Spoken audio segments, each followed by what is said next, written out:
Bonjour à tous, alors on va voir comment créer une lambda pour inverser du texte. On part de cette fonction ici, on va la transformer en lambda, CTRL-C, échappe, égale lambda. Mon paramètre ça va être ma plage, point virgule.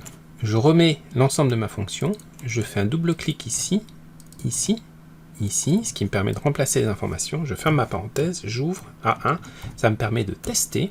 Parfait, ça fonctionne bien.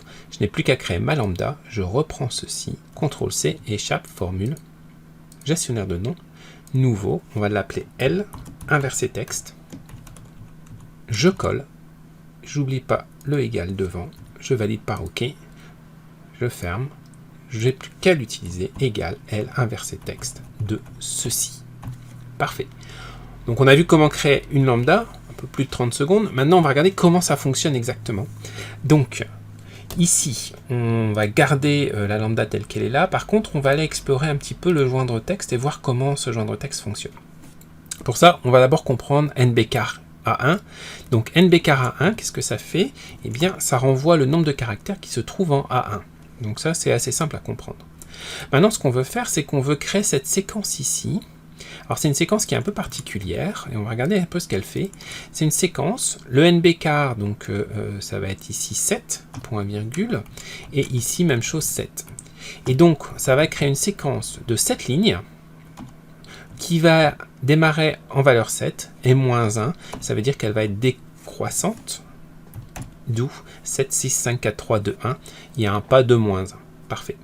Maintenant, on va pouvoir utiliser STXT à l'intérieur de ça. Donc, le STXT va fonctionner de la manière suivante. J'ai besoin du STXT ici. Je peux même le taper, ce sera plus rapide, pardon. STXT. Mon texte, eh bien, c'est celui-là. Mon numéro de départ, eh bien, c'est l'ensemble de ce qui se trouve ici. Point virgule 1. Je valide par entrée. Ça s'est recopié automatiquement et vous voyez qu'on est très proche du résultat puisqu'on a les informations dans l'ordre inverse. Reste plus qu'à joindre tout ce qu'on a fait. Voici. Mon délimiteur, ceci, point virgule. Je vais mettre 1 pour ignorer les cellules vides. A priori, ça n'a pas d'impact. Je prends encore ceci et je valide par entrée. J'ai donc maintenant la bonne réponse. En regroupant l'ensemble des informations à l'intérieur, je fais l'inverse, CTRL-C échappe, je reviens à l'intérieur, je le mets ici, parfait. Puis même chose ici, ma séquence 7-7. Donc c'est une séquence qui est basée sur ceci. Donc on va d'abord prendre la séquence, CTRL-C échappe. Je remets ma séquence à la place de E7. Ça continue de bien fonctionner. À la place du 7, j'ai besoin du nombre de caractères qui se trouve en A1. Je remets le nombre de caractères qui se trouve en A1 comme ceci. J'ai donc ma formule qui est la même que celle qu'on avait rentrée ici. Parfait.